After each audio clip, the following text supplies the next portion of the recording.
हुन्छ कि हुँदैन प्रधानमन्त्रीज्यू, हामी प्रश्न गर्न चाहन्छौँ। यो तपाईँले ऋषि धमलाजीसँग बोलेको हो कि होइन? ऋषि धमला पनि त्यहाँ साँची छन् कि छैनन्?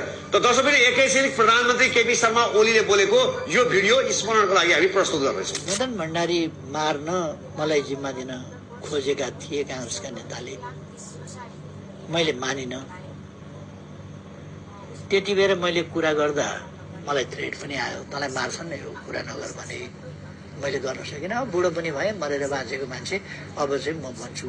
यो रहस्य त मैले भन्नुपर्छ। मदन भण्डारीको हत्याका पछाडि काङ्ग्रेसको हात छ, काङ्ग्रेसको सरकारले मराएको हो भनेर काङ्ग्रेसका नेता उमेश गिरीले सार्वजनिक टेलिभिजनमा बोल्नुभएको मैले हेरेँ।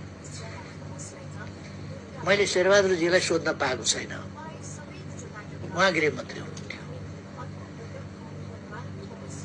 के भएको